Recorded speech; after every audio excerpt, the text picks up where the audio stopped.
നോക്കി.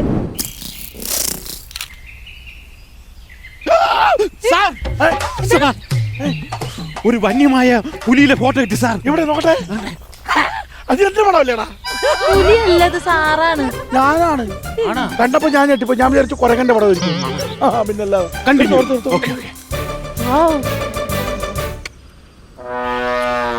എടാ അവിടെ നോക്ക്. എടാ സിംഹത്തിന്റെ ഗർജനം. സിംഹത്തിന്റെ ഗർജനോ? സിംഹത്തിന്റെ ഗർജനം ഒന്നല്ല, ദേ കൂർക്കം വലിച്ചു കിടന്ന് ഉറങ്ങണ്. സാറാ സാറേ അങ്ങോട്ട് പോണേനും മുമ്പ് ഉറങ്ങിയ സാറേ. സാറെന്തിനാ കൂർക്കം വിളിച്ച് ഉറങ്ങണ? ഞാൻ കൂർക്കം വലിച്ച് ഉറങ്ങിയതല്ല. ഞാനേ ഈ സാധനം മണപ്പിച്ച് നോക്കിയാണ്. എന്താണ് ഈ സാധനത്തിന്റെ പേരെന്ന് പറയാമോ? അല്ല സാർ ഒരു അങ്ങനെ ചോദിക്കുന്നത് നമുക്കറിഞ്ഞൂടെ. ഇതാണ് ആനയുടെ കാഷ്ടം. അല്ല, ആനയുടെ അപ്പി. ആനയുടെ അപ്പിയും കാഷ്ടവും ഇച്ചിച്ചൊന്നും അല്ല. ഇതാണ് ആനപ്പിണ്ടം. ഈ പിണ്ടത്തിന് നോക്കിയാൽ അറിയാം അരമണിക്കൂറിന് മുമ്പ് ഇട്ടതാണ്. അതെന്താണ് സമയം എഴുതി വെച്ചിട്ടുണ്ടോ പിണ്ടത്തില്? അതല്ലെന്ന്, അരമണിക്കൂറിന് മുമ്പ് ഈ പിണ്ടം ഇവിടെ ഇട്ടിട്ട് പോയതാണ്. ആരാനെ? അല്ല, ഞാൻ ഇട്ടിട്ട് പോയത്. ഈ പിണ്ടത്തിൽ നിന്ന് നമുക്ക് മനസ്സിലാവുന്നത് ഈ 1/2 കിലോമീറ്റർ ചുറ്റളവിൽ എവിടെയോ ആന ഉണ്ടെന്ന്. ഒരു ഓന്ത്, ഒരു തവള, ഒരു പാമ്പ്. സാർ ആരെയും നോക്കാതെ ഫോട്ടോ എടുത്ത് കണ്ട? അതെ, ഈ ഫോട്ടോകൾ പതിഞ്ഞത് എന്റെ ക്യാമറയിലല്ല. എനിക്ക് അല്ലേലും അറിയാം, നീ നോക്കാണ്ട് എടുത്ത് ഇതൊന്നും പതിയാ മോണിലൊന്നും. ആണല്ല, ഇതെന്റെ മനസ്സിൽ പതിഞ്ഞ ഫോട്ടോകളാണ്. നോക്കിക്കോളൂ, കണ്ട ഒരു സിംഹവാലൻ കുരങ്ങൻ. അത് സാറല്ലേ? ഞാനാ മാറിപ്പോയി. ഇത് നോക്കൂ, ഇത് കണ്ടോ പാമ്പ്. ഇത് കണ്ടോ ഒരു ഒച്ച്. അത് ഏത് കൊച്ചാണ് നോക്കട്ടെ? ഒച്ചല്ല, ഒച്ച്. അല്ല സാറേ, ഞാനൊരു കാര്യം ചോദിച്ചോട്ടെ. നമ്മൾ ഈ സാറിങ്ങനെ നോക്കാതെയാണല്ലോ അങ്ങോട്ടും ഇങ്ങോട്ടും ഒക്കെ എടുത്തത്.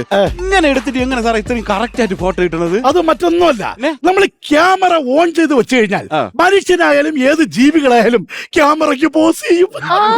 ഭയങ്കര വെറൈറ്റി ഫോട്ടോയാണ് സാർ എടുക്കുന്നത്. അതെ അതെ അതെ. സാധാരണ എല്ലാവരും ഫോട്ടോ എടുക്കുമ്പോ ഇപ്പൊ കുരങ്ങന്റെ ഫോട്ടോ ഒരു ഫോട്ടോഗ്രാഫർ എടുത്താൽ കുരങ്ങൻ ഇങ്ങനെ ഇരിക്കും. അതേസമയം ഞാൻ എടുക്കുകയാണെങ്കിൽ കുരങ്ങൻ എങ്ങനെ ഇരിക്കും അറിയാമോ? നമുക്കെന്താണ് സാർ ഇത്രയും നീളമുള്ള ലെൻസ്? ഇത്രയും നീളമുള്ള ലെൻസ് ഉപയോഗിച്ച് ഫോട്ടോ എടുത്താൽ നമുക്ക് സിംഹത്തിന്റെ ഫോട്ടോ എടുക്കാം. ലെൻസിന്റെ നീളം കുറയും തോറും നമ്മുടെ ഫോട്ടോ എടുത്ത് നാട്ടുകാർ ഭിത്തിയിൽ വയ്ക്കും. മാത്രമേ കൊല്ലുവന്ന് സിംഹം. അല്ല, ഞാൻ വേറൊരു സംശയം ചോദിച്ചോട്ടെ. ഈ ആൺസിംഹത്തിനെ പെൺസിംഹത്തിനെ എങ്ങനെ കണ്ടാ തിരിച്ചറിയാൻ പറ്റും? അയ്യോ, എന്ത് ചോദ്യമാണ് ഇതൊക്കെ.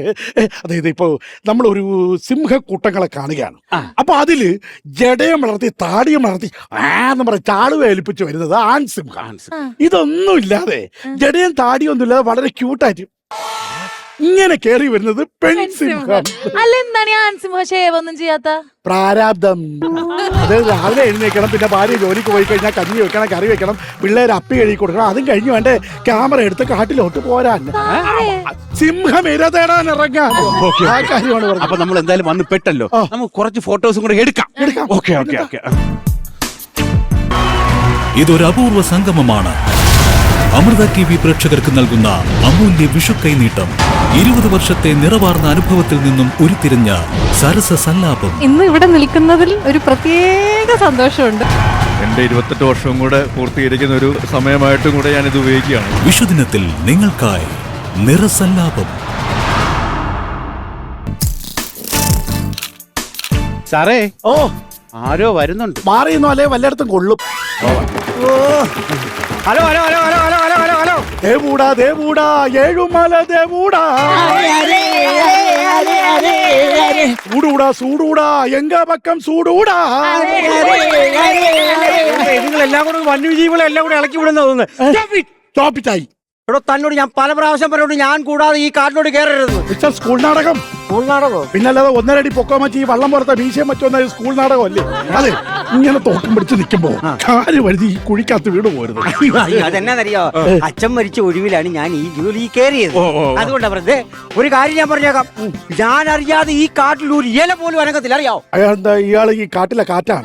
മിസ്റ്റർ, ഈ കാടിനൊരു ആവാസം ഉണ്ട്, അറിയാവോ? ആ ആഭാസനാണ് ഇയാള്. അയ്യോ, ആഭാസനല്ല, പിന്നെ ഈ കാടിനൊരു ആവാസ വ്യവസ്ഥയുണ്ട്. ഈ കാടിന്റെ ആവാസ വ്യവസ്ഥയെ കുറിച്ച് എന്നെ പഠിപ്പിക്കണ്ട.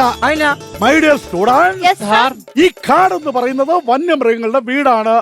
സോ നമ്മളിപ്പോ നിൽക്കുന്നത് സിംഹത്തിന്റെ ബെഡ്റൂമിലാണ്. അങ്ങനെയാണെങ്കിൽ ക്യാമറ മാറ്റി വെക്കേണ്ടി വരും. എന്തിന്? സിംഹം ആയാലും ബെഡ്റൂമിൽ കൊണ്ട് ക്യാമറ വെച്ച് കഴിഞ്ഞാൽ കളിപ്പാവും. അത് കളിപ്പാവില്ല. കുളിമുറിയിലാണെങ്കിൽ ഞാൻ സഹിക്കും, പക്ഷെ ബെഡ്റൂമിൽ ഞാൻ സഹിക്കത്തില്ല. അല്ല സാറേ, ഞാനൊരു സംശയം ചോദിച്ചോട്ടെ? എന്താണ് കുട്ടി? ഇത്രയും വലിയ വീടുള്ള സിംഹത്തിനെ കാട്ടി തെണ്ടി തിരിഞ്ഞ് നടക്കണ?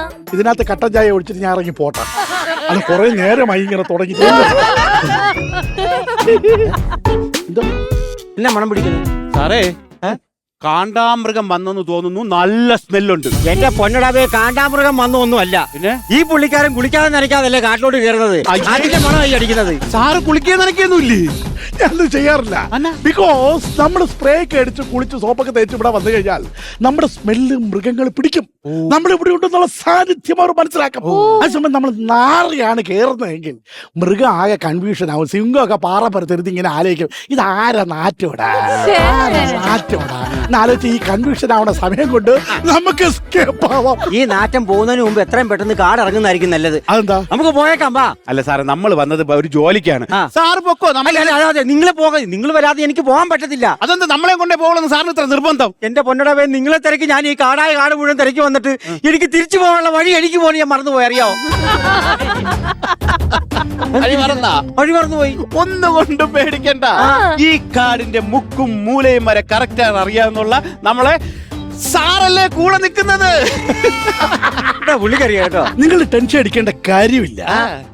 ഒരു കാട്ടാന കുണുങ്ങി പോകുന്നുണ്ട്. ആ ആനയുടെ പുറകെ പോയാൽ നമുക്ക് നാട്ടിലെത്താം. സാർ എന്തോന്ന് സാറേ ഈ പറയുന്നത്? അത് കാട്ടാനല്ലേ, അതിന്റെ പുറകെ പോയാൽ നമ്മൾ എങ്ങനെ നാട്ടിലെത്തും? എടാ, കാട്ടാന മുഴുവൻ ഇപ്പൊ നാട്ടിലല്ലേ. അതിന്റെ പുറകെ പോയാൽ കൃത്യമായി നാട്ടിലെത്താം.